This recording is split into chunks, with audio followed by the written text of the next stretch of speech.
milionário humilha a faxineira, sem imaginar que ela foi a única que o amou e o ajudou no passado, enquanto todos o desprezavam. A manhã em São Paulo já começava com o peso de uma cidade que não perdoa. O céu cinza anunciava mais um dia de pressão, decisões e desumanidade. No 30º andar do edifício St. Clair, sede do império de Felipe Monteiro, 30 anos, bilionário antes dos 28, dono de 3 holdings internacionais, o silêncio era cortado apenas pelo som dos sapatos italianos batendo contra o piso de mármore. Ele caminhava com passos firmes, olhos frios, postura imponente. Todos na empresa sabiam. Felipe não tolerava erros, nem gentileza.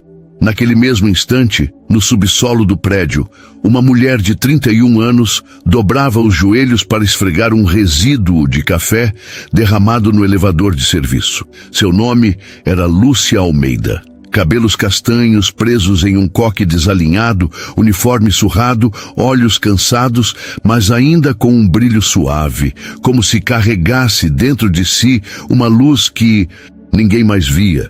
Ela não sabia que naquele exato momento o destino estava prestes a se fechar em um círculo cruel e perfeito.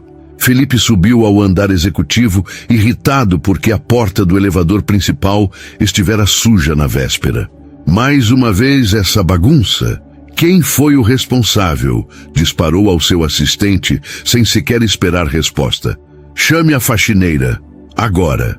Minutos depois, Lúcia foi conduzida à sala dele. Cabeça baixa, mãos trêmulas, coração acelerado. Ele nem sequer olhou para ela ao falar. Você foi contratada para manter esse prédio impecável, não para deixar manchas de café e cheiro de mofo. Se isso acontecer de novo, você será demitida sem aviso. Entendeu? Ela apenas acenou com a cabeça, engolindo as lágrimas. Não disse nada, mas dentro dela uma dor antiga se acendeu. Não por aquela humilhação, mas pelo fato de reconhecer, mesmo após 20 anos, aquele olhar, aquele rosto. Era ele, o menino gordinho, solitário, que chorava escondido atrás do bebedouro da escola. O menino a quem ela dera seu sanduíche todos os dias, e seu coração, em segredo. Felipe, por sua vez, sequer percebeu. Para ele, ela era só mais um funcionário descartável. Mais um rosto anônimo na multidão de pessoas que, segundo sua visão distorcida pelo sucesso e pela dor, só queriam algo dele, mas o que ele não sabia e o que o destino preparava para revelar era que Lúcia não só o havia amado quando ele era o menino gordo e pobre, como fora a única pessoa que jamais o traiu. Enquanto todos riam, ela defendia. Enquanto todos ignoravam, ela abraçava. E quando desapareceu da vida dele sem explicação, foi para salvar a própria vida. Agora, 2 décadas depois, o mundo os havia colocado frente a frente. Ele no topo do luxo, ela no fundo da escada. Mas o passado não se esquece, e o amor verdadeiro, mesmo enterrado, sempre espera seu momento para ressurgir. E o primeiro sinal viria naquela mesma semana, quando Felipe, por acaso, folhearia as fichas de seus funcionários e veria um nome que fazia seu peito apertar desde os 10 anos de idade.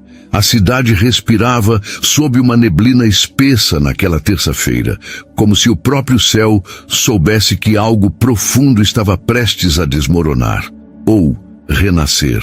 Lúcia voltou ao seu pequeno apartamento no subúrbio de São Paulo, um cômodo úmido no fundo de uma casa antiga, onde o teto gotejava quando chovia e o cheiro de mofo se misturava ao perfume de jasmim que insistia em cultivar num vaso rachado na janela. Era ali, entre paredes, descascadas e sonhos adiados, que ela mantinha viva a memória de um menino chamado Felipe. Ela tirou o uniforme com cuidado, como se cada botão carregasse o peso de um dia inteiro de silêncio e resistência. Sentou-se na beira da cama de solteiro, encostou-se à parede e deixou as lágrimas escorrerem, não de tristeza, mas de uma emoção complexa, quase sagrada. Ele estava vivo. crescido, transformado, talvez até irreconhecível, mas estava ali. E ainda que ele a tivesse humilhado como se ela fosse poeira sob seus sapatos, ela sentia um alívio inesperado. Ele sobreviveu, porque na verdade, Lúcia nunca soube o que aconteceu com Felipe depois que sua família fugiu daquela pequena cidade do interior de Minas Gerais. Tudo aconteceu rápido demais. Uma noite, seus pais a acordaram às 3 da manhã. Mal tiveram tempo de colocar roupas em uma mala surrada. Os agiotas haviam descoberto onde moravam. Seus pais, outrora respeitados comerciantes de tecidos, haviam sido engolidos por dívidas após uma fraude bancária que os deixou sem nada. A única chance de sobrevivência era desaparecer, sem despedidas, sem cartas, sem promessas. Só o vazio. Ela tentou mandar uma mensagem pelo correio semanas depois, de uma cidade distante, mas a carta voltou com um aviso: destinatário desconhecido. A família de Felipe já havia se mudado também. Ela chorou por dias, não por ter perdido a casa, nem o colégio, mas por ter perdido ele, o menino que segurava sua mão quando tinha medo do trovão. O menino que, certa vez, roubou um caderno da papelaria da escola só para devolver o que tinham arrancado dela durante uma brincadeira cruel. O menino que, aos 10 anos, sussurrou: "Um dia, Lúcia, eu vou ser rico e vou te encontrar para te provar que você merece o mundo." Ela riu baixinho, lembrando-se disso agora. Ele realmente se tornara rico, mas esquecera o resto. Enquanto isso, no coração financeiro da cidade, Felipe trabalhava até altas horas. Seu escritório era um santuário de vidro, aço e frieza. Quadros de arte moderna, relógios suíços, um bar montado com garrafas de uísque que custavam mais do que o salário anual de Lúcia. Mas, por mais que cercasse a si mesmo de luxo, havia um vazio que nenhum dinheiro preenchia, uma cicatriz emocional que nunca fechara. Durante anos, ele procurara por ela, contratara detetives, vasculhara redes sociais, até usar influência política para acessar arquivos antigos da escola. Nada. Lúcia Almeida parecia ter desaparecido da face da terra. Com o tempo, a esperança se transformou em rancor. Ela me abandonou, repetia a si mesmo, como todo mundo, e foi assim que Felipe construiu sua fortaleza, com muros altos, portões trancados e o coração fechado à chave. Mas o destino, como sempre, tem senso de ironia. Naquela quinta-feira, durante uma auditoria interna de RH, Felipe pediu os arquivos atualizados dos novos funcionários da limpeza. Era só burocracia. Ele nem pretendia ler, mas entediado, folheou as pastas com os dedos impacientes, até parar em uma folha amarelada pelo uso constante. Nome completo: Lúcia Helena Almeida. Data de nascimento: 14 de março de 1994. Naturalidade: Santa Rita do Sapucaí. MG: nome dos pais: Roberto Almeida e Marisa Costa Almeida. Seu coração parou. Santa Rita do Sapucaí, Roberto e Marisa. Era impossível, coincidência demais. Ele olhou para a foto do documento. Uma Lúcia adulta, cansada, mas com os mesmos olhos amendoados, o mesmo sorriso tímido, os mesmos cachos que ela escondia agora sob o coque severo. "Meu Deus!" murmurou, levantando-se tão rápido que derrubou a caneta de prata sobre a mesa. Ele correu até o elevador de serviço, apertando o botão com força, como se quisesse forçar o tempo a retroceder. Quando chegou ao subsolo, viu Lúcia arrumando os produtos de limpeza em seu carrinho. Ela se virou ao ouvir os passos, e seus olhos se encontraram. Desta vez, Felipe olhou, de verdade, não como patrão, não como um homem acostumado a comandar, mas como um menino perdido, buscando o único rosto que um dia o fez acreditar que era digno de amor. "Lúcia?" perguntou a voz trêmula, quase inaudível. Ela se encolheu instintivamente, como se esperasse outra humilhação. Mas ao ver a expressão em seu rosto, o choque, a vulnerabilidade, o reconhecimento, sentiu um nó na garganta. "Felipe?" respondeu com a voz quebrada pelo tempo e pela emoção. Nenhum dos dois se moveu. O mundo ao redor pareceu parar. Ali, entre baldes e esfregões, dois destinos se reconectavam depois de 20 anos de silêncio, dor e mal-entendidos. Mas o reencontro não seria simples, porque o Felipe de agora não era mais o menino gentil. E Lúcia carregava segredos que podiam destruir tudo ou curar para sempre. O silêncio entre eles não era vazio, era denso, carregado de tudo o que nunca foi dito. No subsolo do edifício Saint-Clair, entre o cheiro de desinfetante e o zumbido distante dos elevadores, Felipe e Lúcia se encaravam como se o tempo tivesse congelado naquele instante. Ele, de terno, impecável, relógio de ouro reluzindo sob a luz fraca. Ela, com as mãos calejadas e o uniforme desbotado, mas com os olhos tão profundos quanto naquela tarde em que lhe ofereceu metade de seu lanche na escola. Você está viva, ele disse, a voz mais rouca do que pretendia, como se as palavras tivessem ficado presas na garganta durante 20 anos. Lúcia sorriu com tristeza. Sim, e você virou o homem mais poderoso de São Paulo. Ele deu um passo à frente, mas ela recuou, instintivamente. Ainda havia medo ali, não dele exatamente, mas do que ele representava agora. O mundo que a esmagara, o abismo entre quem eram. Por que você sumiu? Perguntou Felipe, os olhos úmidos, mas ainda com traços da dureza que construíra ao longo dos anos. Eu esperei por você, procurei, até sonhei que você tinha morrido. Lúcia baixou os olhos, respirou fundo, como se estivesse reunindo coragem para abrir uma ferida antiga. Meus pais estavam devendo quase R$1 milhão para um grupo de agiotas. Eles ameaçaram minha vida, Felipe. Disseram que se não desaparecêssemos em 24 horas eu seria... Ela engoliu seco. Não tínhamos escolha, nem telefone, nem tempo. Só um saco de roupas e medo. Ele ficou pálido. Por que não mandou um recado? Uma carta sequer? Mandei! Voltei para casa semanas depois, escondida, e coloquei uma carta na caixa do seu antigo endereço. Mas a família já tinha ido embora. Nunca soube para onde. Felipe sentiu um nó no peito. Lembrava-se vagamente de um dia em que seu pai chegara em casa furioso, dizendo que haviam sido despejados do aluguel por atraso e que tiveram que ir para a capital de última hora. Tudo acontecera tão rápido que ele também não teve como responder. Por um instante, os dois se viram como realmente eram. Duas crianças que o mundo separara com violência e que agora se reencontravam como adultos marcados pela dor.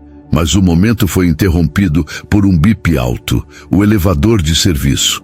A supervisora de limpeza, Dona Yolanda, uma mulher de 60 anos, bochechas coradas e jeito brincalhão, apareceu na porta com uma vassoura na mão. Lúcia! Você tá de papo com o chefão? Cuidado, menina! Ele come funcionário no café da manhã! Disse rindo e piscando um olho. Felipe, surpreso com a irreverência, quase esboçou um sorriso. Algo raro nele.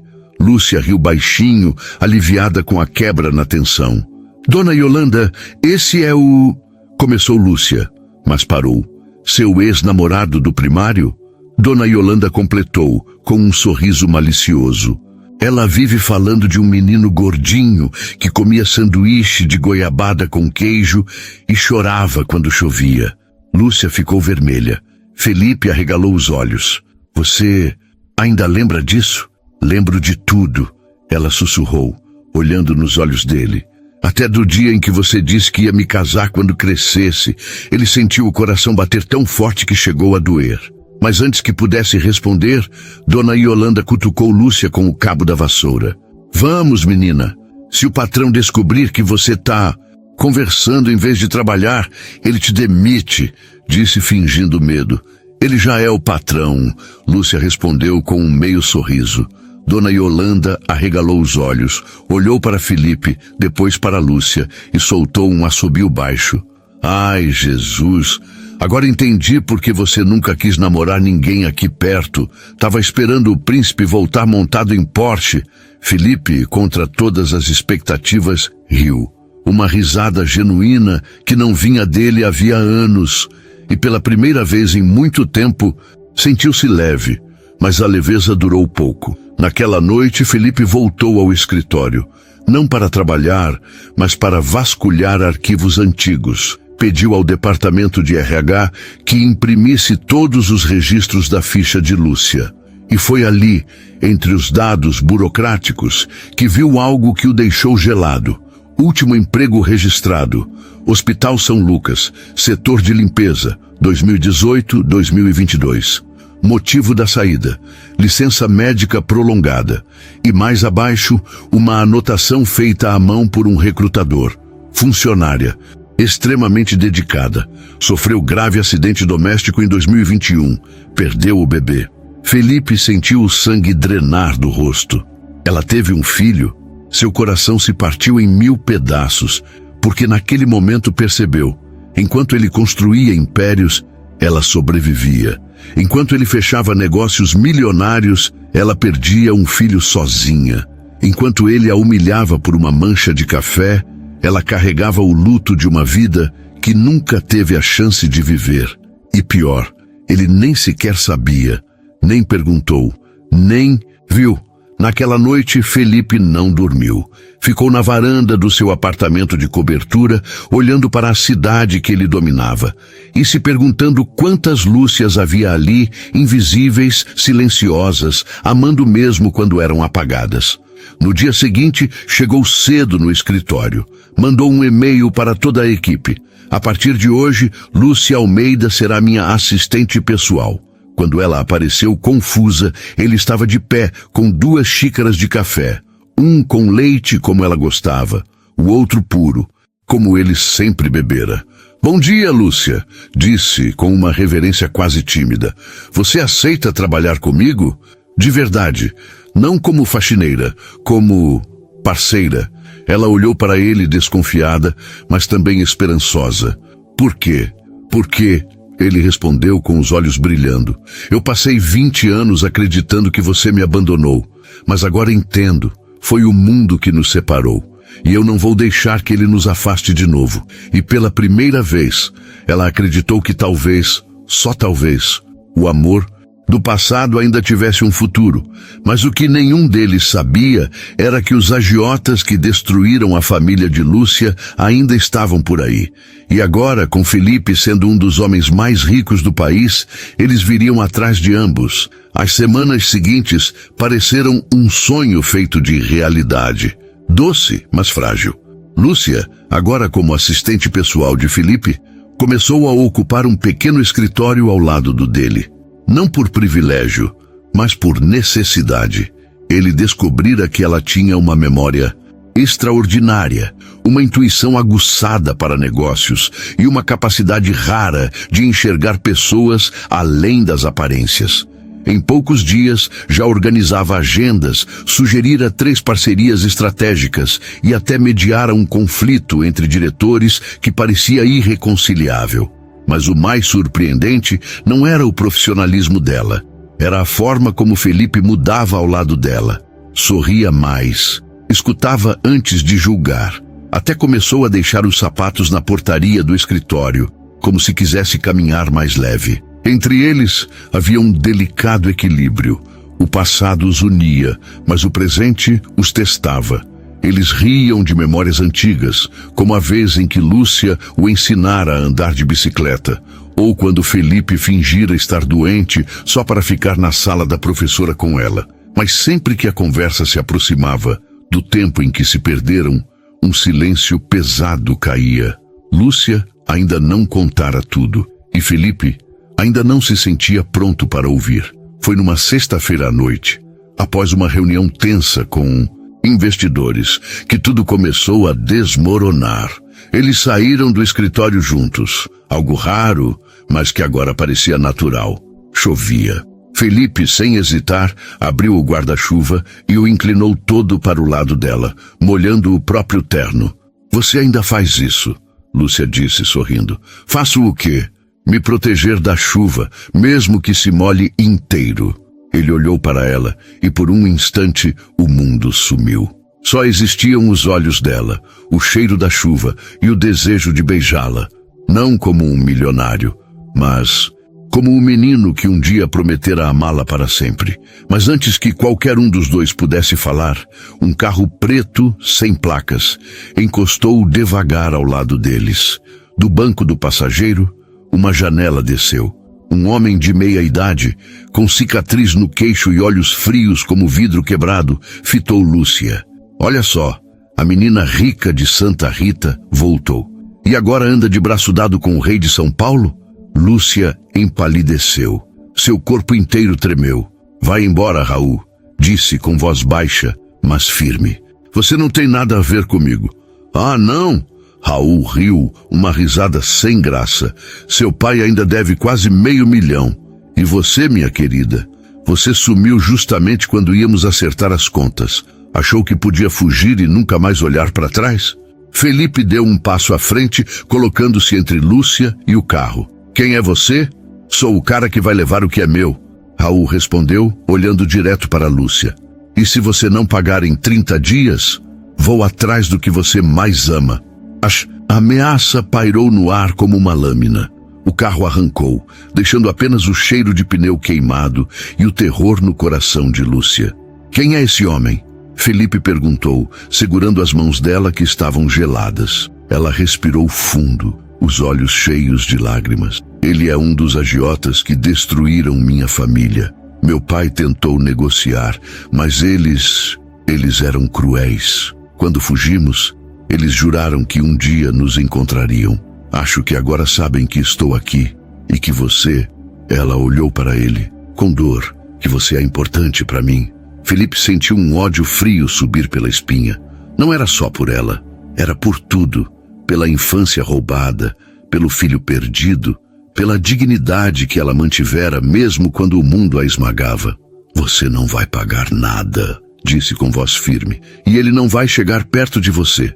Eu prometo. Mas Lúcia sacudiu a cabeça. Você não entende, Felipe. Eles não são amadores, são perigosos. Já mataram gente por muito menos. Então, ele respondeu com um brilho, nos olhos que ela nunca vira antes. É hora de eu usar meu dinheiro não só para ganhar, mas para proteger. Naquela mesma noite, Felipe ligou para um antigo contato, um ex-agente da Polícia Federal que agora trabalhava em segurança privada. Em 48 horas, uma equipe inteira foi designada para proteger Lúcia, discretamente, sem que ela soubesse. Mas Felipe não parou por aí. Nos dias seguintes, mergulhou em investigações. Descobriu que Raul fazia parte de uma rede de extorsão que operava em pelo menos 3 estados. Tinha ligações com políticos corruptos, juízes comprados e até com um ex-sócio de Felipe que tentara sabotar sua empresa anos atrás. Foi então que ele entendeu. Aquilo não era só um acerto de contas com Lúcia. Era uma armadilha maior. Raul sabia quem ela era, mas descobrira quem era Felipe e queria usá-la como isca. Enquanto isso, Lúcia tentava manter a calma, mas o trauma ressurgia em pesadelos. Uma noite, acordou gritando, suando frio. Felipe, que dormira no sofá do escritório, dizendo que não queria deixá-la sozinha, correu até o quarto de hóspedes onde ela dormia quando trabalhava até tarde. Shhh, tô aqui, sussurrou segurando sua mão. Eu tive um filho, Felipe, ela disse entre soluços. Um menino, nascido morto aos 7 meses. Eu estava limpando um prédio, cai um balde pesado em cima da minha barriga e ninguém me levou ao hospital a tempo. Ele a abraçou com força, como se quisesse apagar aquela dor com seu próprio corpo. Eu sinto tanto, tanto. Eu não te contei antes porque tive medo de que você me visse como uma mulher quebrada e você já me humilhou uma vez. Não suportaria outra. Nunca mais. Ele jurou, com a testa encostada na dela. Nunca mais você vai se sentir invisível, nem por um segundo. Naquela madrugada, entre lágrimas e sussurros, algo novo nasceu. Não era só redenção, era amor, maduro, cicatrizado, mas verdadeiro. Mas o perigo não esperaria. Na manhã seguinte, um envelope sem remetente chegou na recepção do Sinclair. Dentro, uma foto de Lúcia saindo do prédio e uma mensagem escrita à mão. 30 dias acabaram. Ou você paga, ou ele perde tudo, começando por você. Felipe amassou o papel com raiva, mas naquele momento tomou uma decisão que mudaria para sempre o rumo de suas vidas.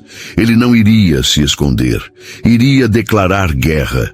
O escritório do Sinclair, outrora um templo de frieza e eficiência, agora respirava outra energia. As cortinas estavam abertas mesmo à noite.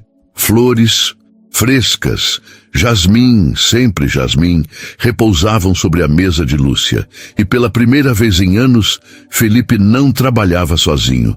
Eles dividiam o silêncio como quem divide pão, com respeito, intimidade e uma cumplicidade que o tempo não apagara, apenas aprofundara.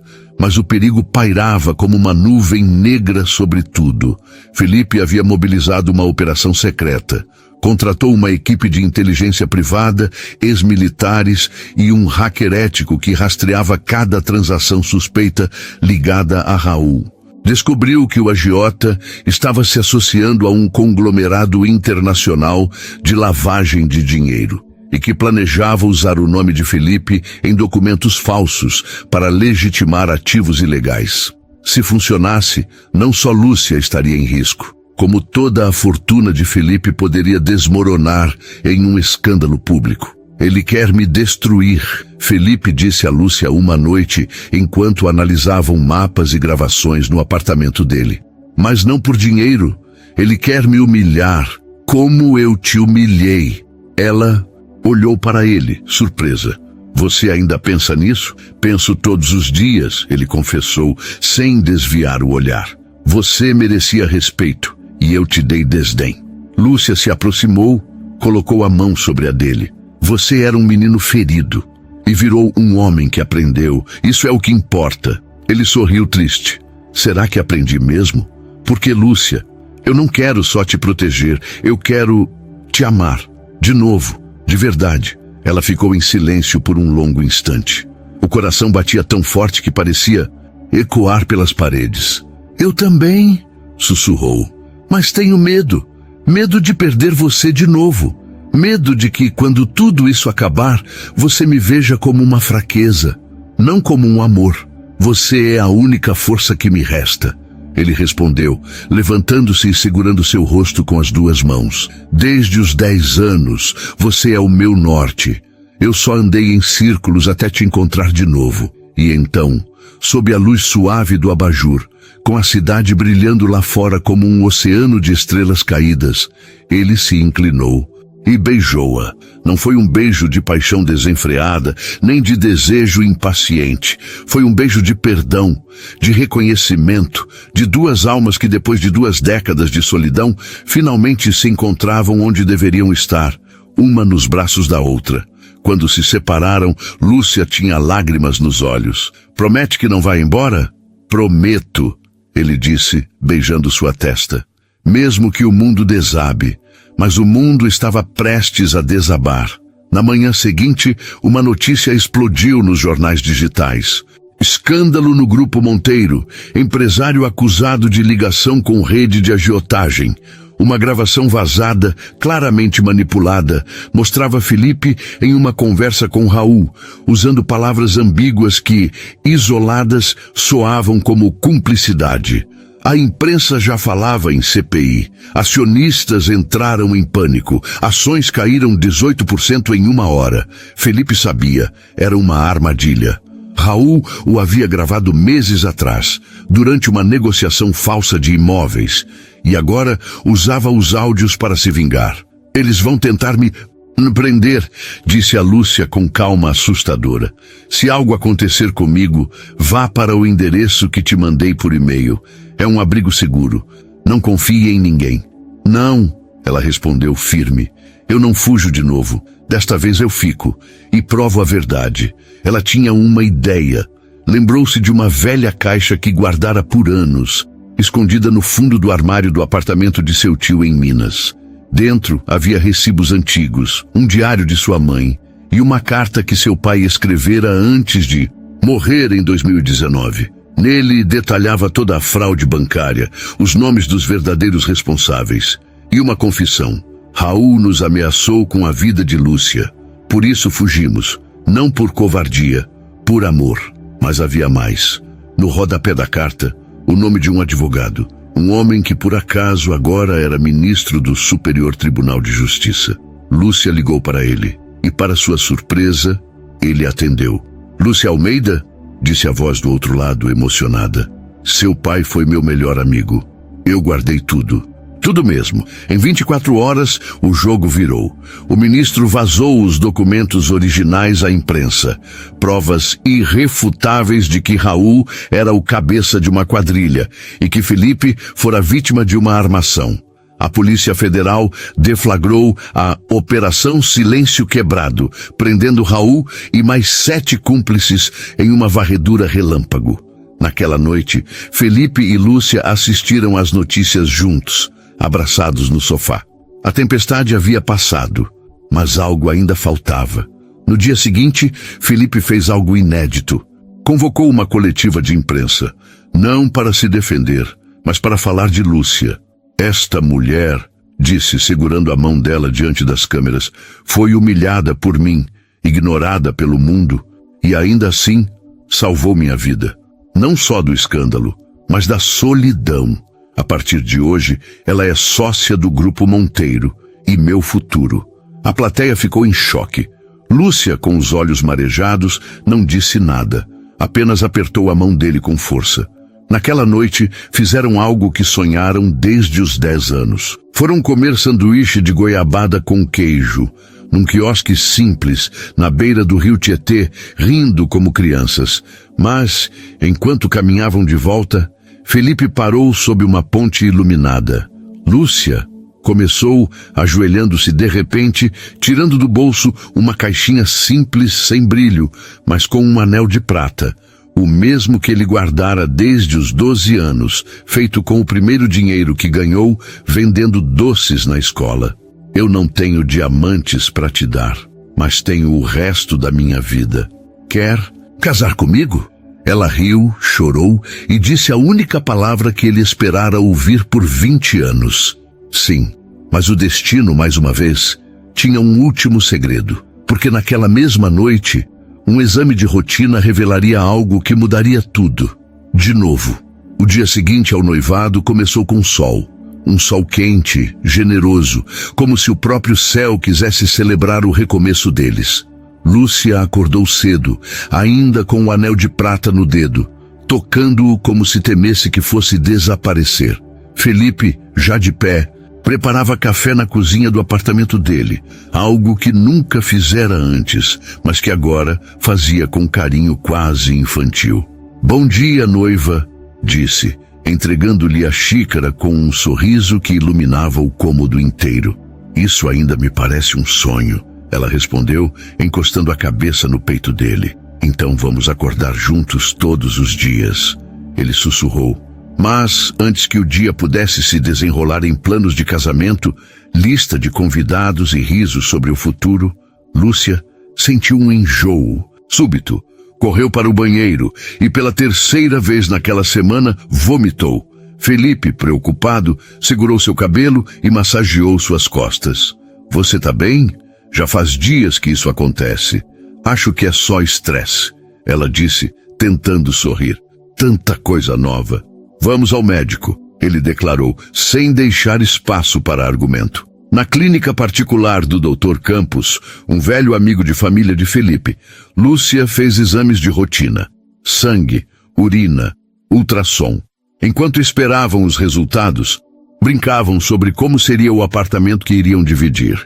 Lúcia queria um quintal com jasmim. Felipe prometeu um jardim inteiro. Foi então que o médico entrou na sala, com uma expressão indecifrável. Lúcia, você tem noção de quando foi sua última menstruação? Ela franziu a testa. Faz uns 2 meses, talvez mais. Achei que era por causa do estresse. O médico olhou para Felipe, depois de volta para ela, e sorriu. Um sorriso lento, profundo, cheio de significado. Lúcia, você está grávida. de 8 semanas. O silêncio que se seguiu foi tão intenso que parecia ecoar. Lúcia ficou imóvel. Os olhos se encheram de lágrimas antes mesmo de entender o que sentia. Medo, esperança, incredulidade, alegria, tudo ao mesmo tempo. Felipe, por sua vez, caiu de joelhos ao lado dela, não para se ajoelhar novamente, mas porque suas pernas simplesmente não o sustentaram. Grávida, sussurrou, como se a palavra fosse sagrada demais para ser pronunciada em voz alta. Sim, o médico confirmou. E, pelos exames, está tudo perfeito.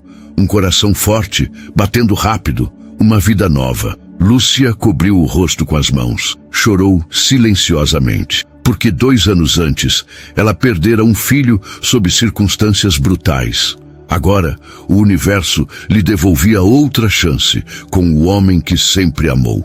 É um milagre, disse Felipe, segurando sua mão com reverência. Um verdadeiro milagre. Mas, naquela mesma noite, uma sombra voltou a pairar sobre eles. Lúcia, ao rever seus exames antigos, percebeu algo que ninguém havia notado. Seu útero havia sofrido danos sérios no acidente de 2021. A gravidez era possível, mas de altíssimo risco. Qualquer esforço físico, qualquer estresse, qualquer queda poderia causar um aborto espontâneo. Eu não posso correr esse risco, disse a Felipe com os olhos cheios de medo. Não depois do que perdi. Então, não vamos correr, ele respondeu com firmeza. Você vai descansar, vai se cuidar, e eu vou estar com você a cada segundo. Mas Lúcia hesitou. E se eu perder de novo? Como você vai me olhar? Como eu vou me perdoar? Olha para mim, Felipe disse, segurando seu rosto. Se perdermos, choramos juntos. Se ganhamos, celebramos juntos. Mas Lúcia, não importa o que aconteça, você nunca será uma perda para mim. Você é o meu ganho. Sempre foi. Ela abraçou-o com força, como se quisesse gravar aquele momento na alma. Nos dias seguintes, Felipe transformou sua vida. Delegou reuniões, cancelou viagens internacionais, contratou uma obstetra de elite e uma enfermeira que acompanharia Lúcia 24 horas por dia. Não por controle, mas por cuidado. Mas o mais surpreendente foi Dona Yolanda. Ao saber da gravidez, a velha faxineira apareceu no apartamento com uma panela de feijoada, um rosário e um sermão. Menina, você escuta aqui, eu perdi 3 bebês antes do meu primeiro filho vingar. Chorei, rezei, quase desisti. Mas Deus não dá fardo maior que a gente pode carregar. E esse aí, apontou para Felipe, que cozinhava ovos na cozinha. Esse aí é teu anjo. Da guarda, viu? Deixa ele te carregar. Lúcia riu entre lágrimas. E foi nesse clima de esperança frágil, mas real, que eles começaram a planejar o futuro. Não só o casamento, mas o quartinho do bebê. Lúcia queria pintar as paredes de amarelo, cor de sol da manhã. Felipe comprou móveis de madeira de reflorestamento, dizendo que seu filho cresceria sabendo o valor da terra. Mas, enquanto tudo parecia finalmente se alinhar, um novo desafio surgia. Não do passado, mas do presente. A imprensa, ainda curiosa com a ascensão meteórica de Lúcia, começou a vasculhar sua vida. Um repórter descobriu o antigo hospital onde ela trabalhara e o aborto de 2021. Em poucos dias, um tabloide publicou: a sócia secreta de Monteiro, de faxineira a futura mãe do herdeiro. Mas será que o bebê é dele?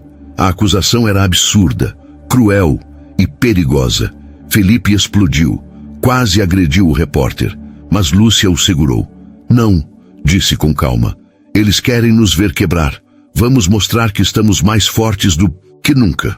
Naquela noite, ela escreveu uma carta aberta. Não como esposa de um bilionário, mas como mulher que vivera no chão e agora caminhava com dignidade. Perdi um filho em silêncio. Hoje, carrego outro com coragem. Não preciso provar nada a ninguém. Meu amor por Felipe é antigo e verdadeiro. E esta criança é fruto dele, do tempo que nos reconquistamos, do perdão que nos demos. Se você duvida disso, leia esta carta com o coração. não com a maldade. A carta viralizou. Em 24 horas, milhões de pessoas compartilharam. Mulheres que perderam filhos, pais que sofreram bullying, pessoas que recomeçaram do zero, todos se viram em Lúcia. Até o Papa Francisco, ao saber da história, enviou uma bênção escrita à mão. E Felipe? Ele imprimiu a carta e a colocou emoldurada acima da cama do quarto do bebê. Porque naquele momento ele entendeu. Não era um milionário que dera tudo a uma faxineira. Era uma mulher que lhe ensinara que o verdadeiro valor da vida não está no que se tem, mas no que se é capaz de amar. Mas o destino, sempre imprevisível, guardava uma última surpresa.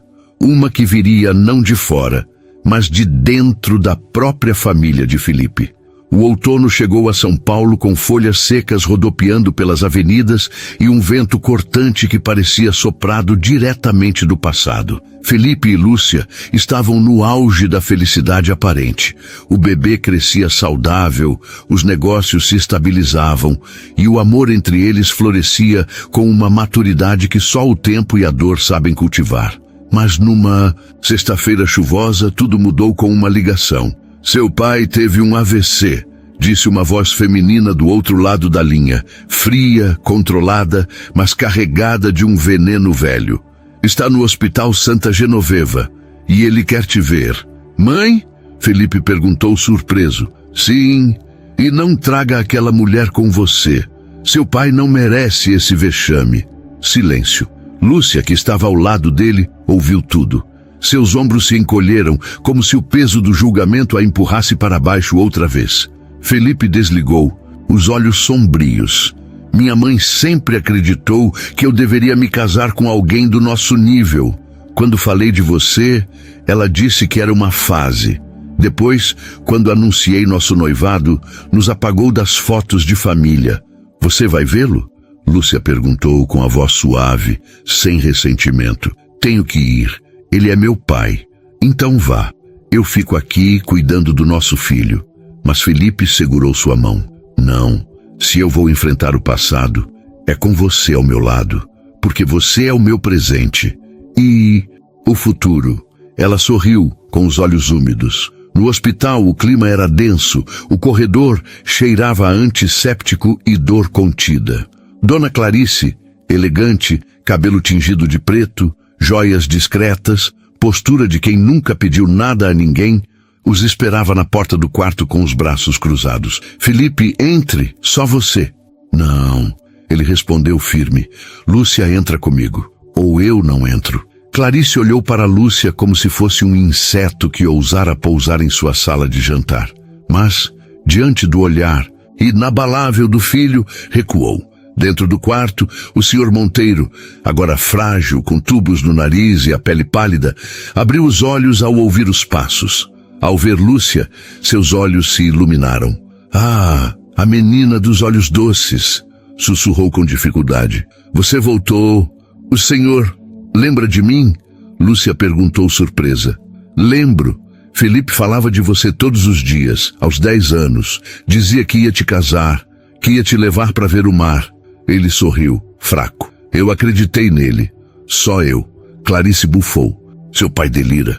Essa moça nunca existiu na vida dele até algumas semanas atrás. Mentira, o velho disse com uma força surpreendente. Eu vi as cartas que ele escrevia e rasgava. Guardei uma. Está na gaveta do meu criado mudo. Felipe abriu a gaveta. Encontrou uma folha amarelada, dobrada em 4. Com sua caligrafia de criança, lia-se: Querida Lúcia, se você um dia ler isso, saiba que eu nunca te esqueci. Prometo que vou te encontrar. E quando eu for rico, vou te dar o mundo. Com amor. Seu Felipe. Lúcia levou a mão à boca, chorando em silêncio. Ele nunca parou de te amar, o senhor Monteiro disse, olhando para ela. Mesmo quando o coração dele endureceu, seu nome estava lá, guardado. Naquele momento, algo se quebrou dentro de Clarice. Talvez não o preconceito, mas a certeza de que ela estava errada. Por que você voltou? Perguntou a Lúcia com a voz trêmula. Depois de tudo, por que perdoar ele? Porque... Lúcia respondeu, olhando para Felipe. Amar não é recompensar o perfeito. É escolher ficar com quem está tentando ser melhor. Clarice desviou o olhar, mas, antes de sair do quarto, murmurou. Cuide dele. Ele precisa de alguém que veja além do dinheiro. E foi a primeira vez em 30 anos que ela chamou Lúcia por seu nome. Naquela noite, de volta ao apartamento, Felipe estava diferente, mais leve, como se tivesse enterrado um fantasma. Obrigado, disse a Lúcia. Por quê? Por me ensinar que o perdão não é fraqueza, é coragem. Ela sorriu, aconchegando-se a ele no sofá, a mão repousada sobre a barriga onde seu filho crescia. Agora só falta uma coisa. O quê? Conhecer seu avô, ela disse, rindo baixinho. Mas, nos bastidores, algo sombrio ainda se movia. O irmão mais novo de Felipe, Eduardo, que sempre vivera na sombra do sucesso do irmão, havia retornado do exterior. E ao saber que Lúcia estava grávida e seria sócia da empresa, vira sua última chance de herança desaparecer. Em segredo, ele procurou um advogado e entrou com uma ação judicial, anulação do testamento do Sr. Monteiro, alegando influência indevida de terceiros. O alvo? Lúcia. Se o testamento fosse anulado, tudo voltaria para a família, e Lúcia e seu filho seriam excluídos. Felipe ainda não sabia, mas em breve descobriria que a maior batalha não viria do passado, mas de dentro da própria casa. O outono se aprofundava e com ele chegava uma tensão silenciosa ao grupo Monteiro. Felipe, ainda abalado pela visita ao pai, mergulhou nos negócios com uma nova perspectiva. Não mais para acumular, mas para construir.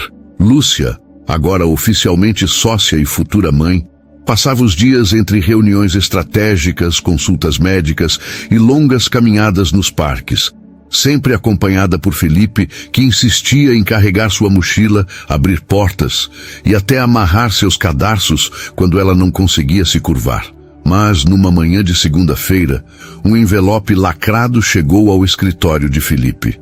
Não era de advogados, nem de bancos. Era de seu próprio irmão Eduardo. Dentro, um documento com o carimbo do Fórum Central de São Paulo.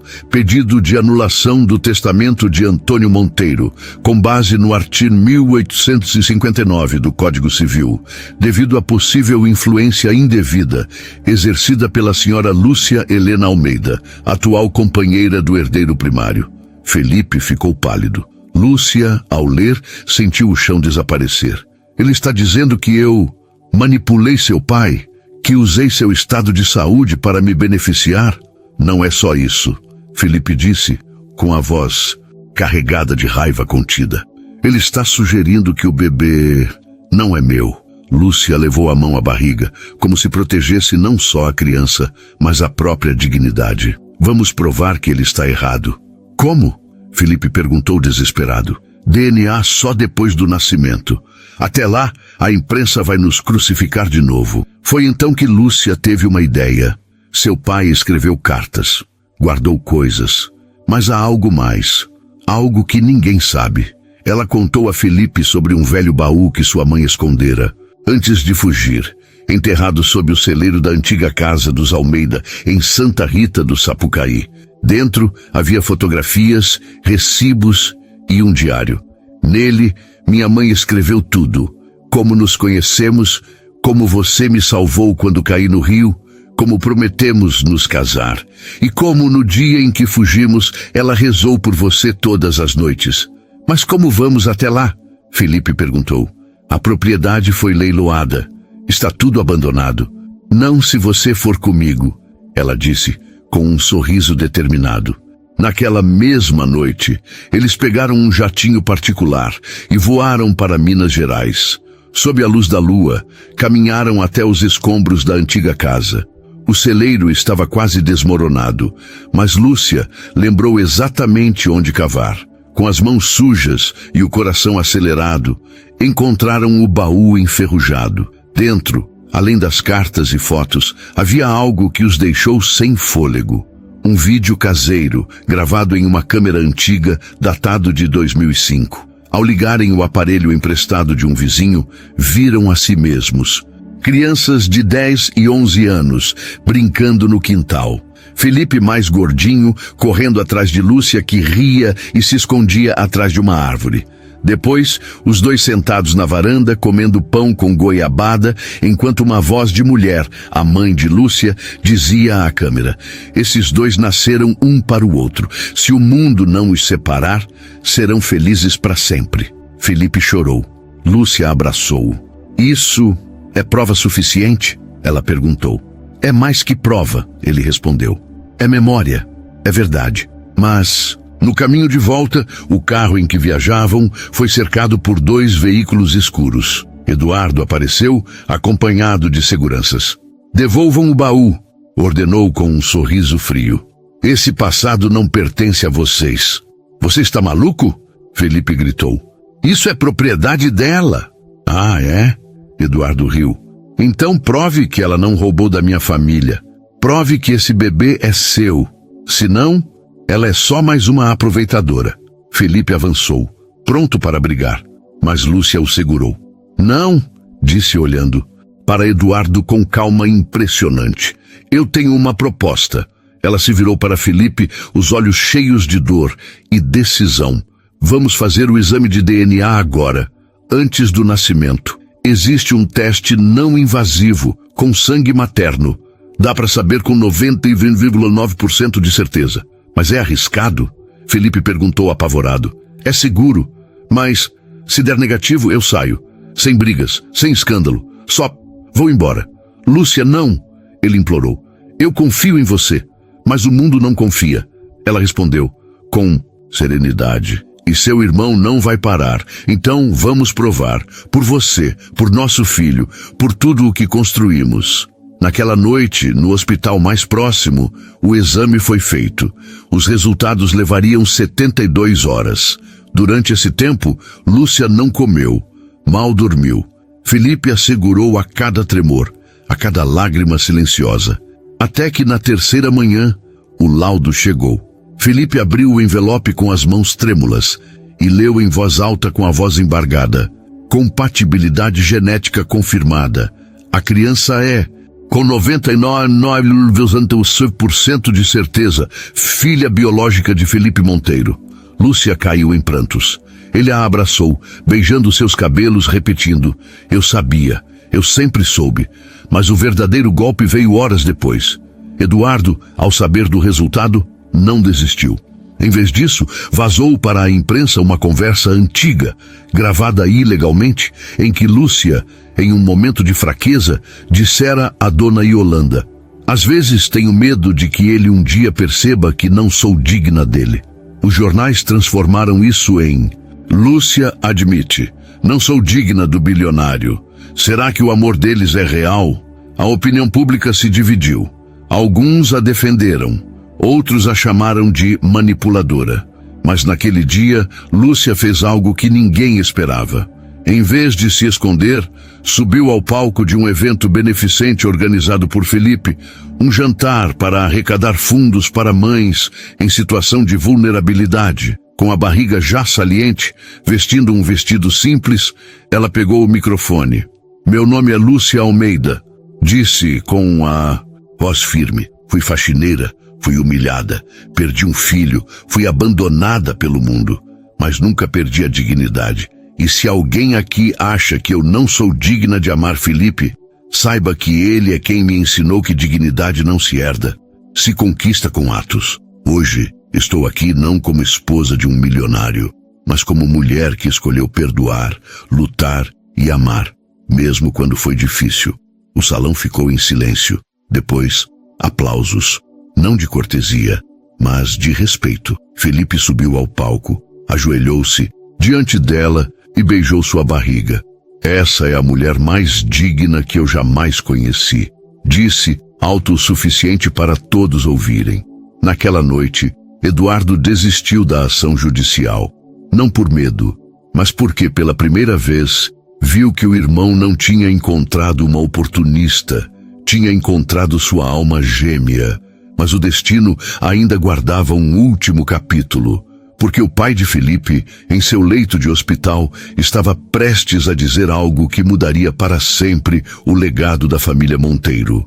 A primavera chegou a São Paulo como um suspiro de alívio, suave, colorida, cheia de promessas.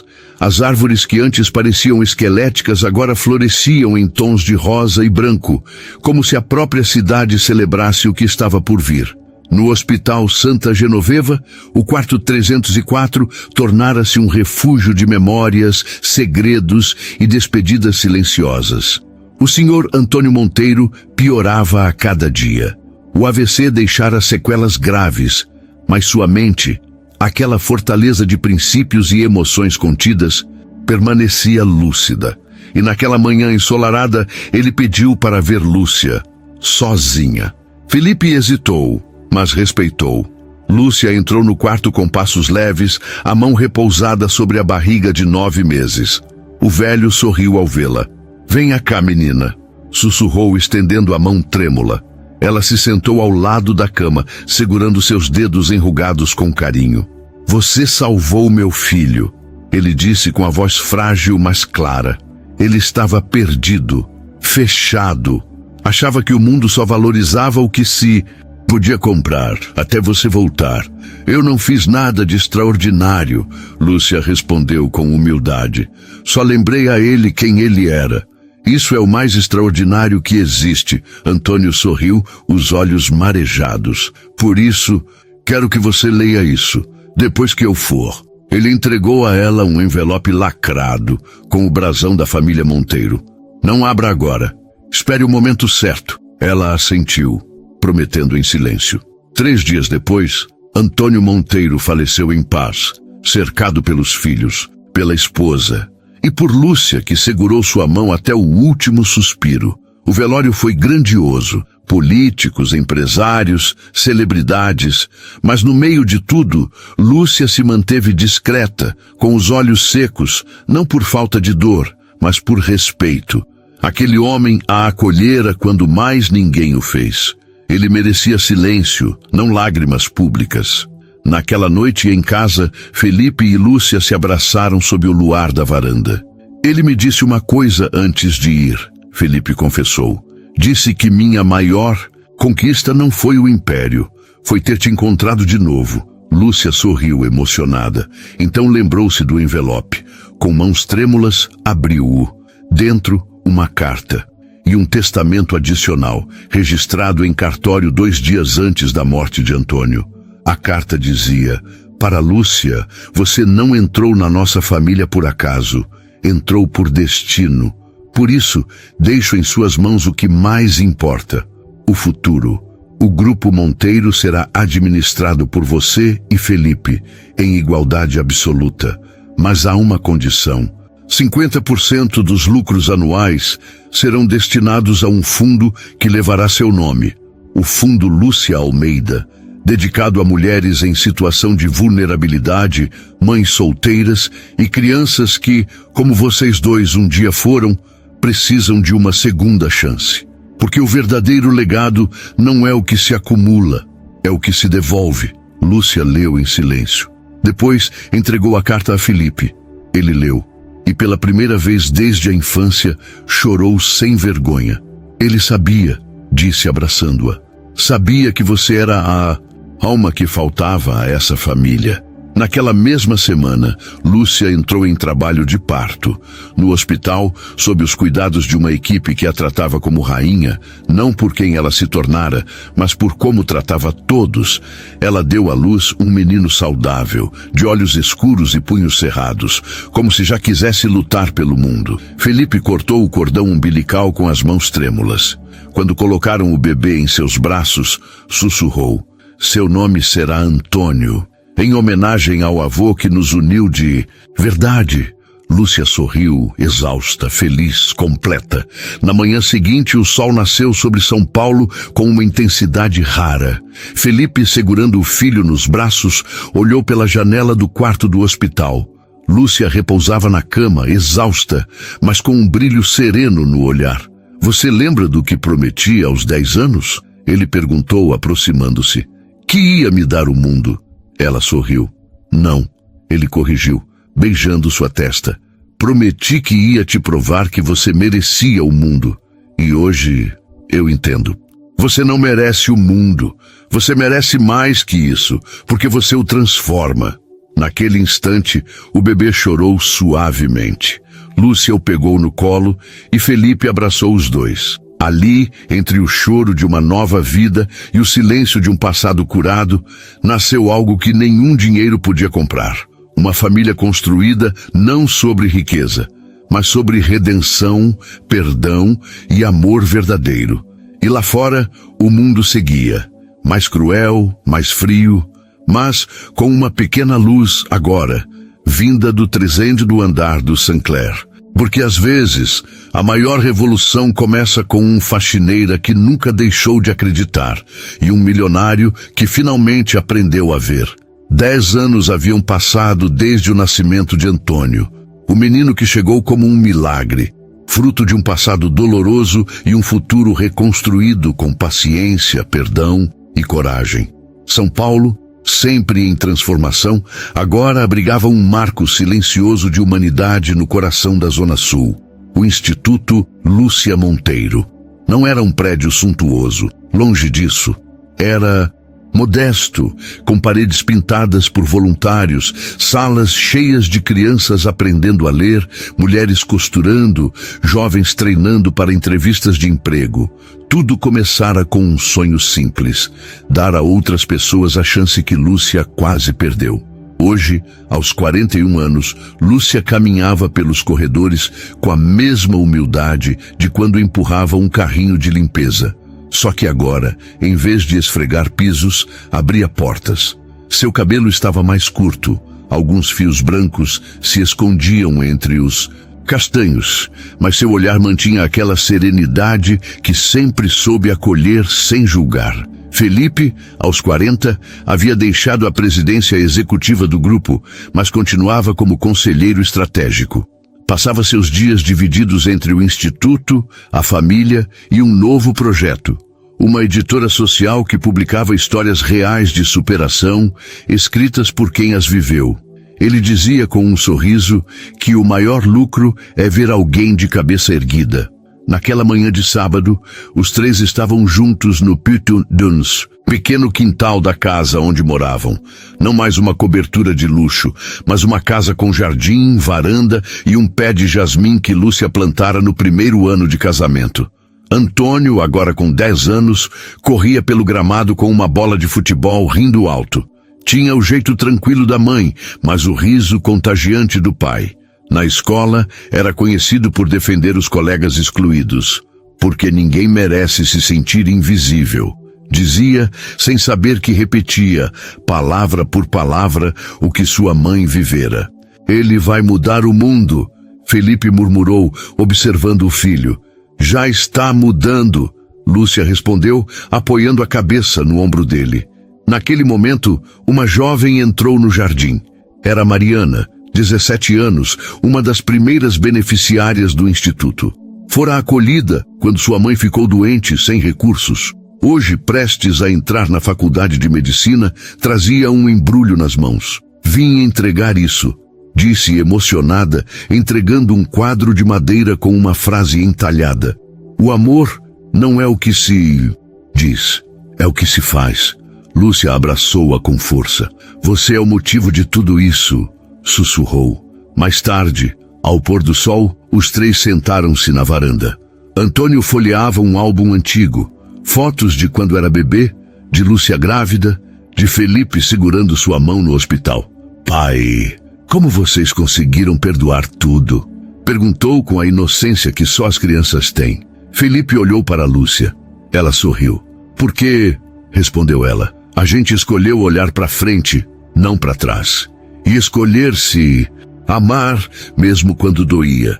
E valeu a pena, insistiu o menino. Felipe pegou a mão de Lúcia e a de Antônio, unindo-as com as suas. Valeu a cada dia, porque a gente descobriu que a vida não é sobre ter tudo, é sobre ser tudo para quem você ama. Naquela noite, enquanto Antônio dormia com o álbum aberto sobre o peito, Lúcia e Felipe caminharam até o jardim. O jasmim estava florido. O cheiro era o mesmo de 20 anos atrás, quando tudo recomeçou. Eles não disseram nada, só se abraçaram, sob as estrelas, em silêncio. Porque depois de tudo, da humilhação, da fuga, da dor, da perda, do medo, o que restou foi simples, um amor que escolheu ficar. E isso bastava.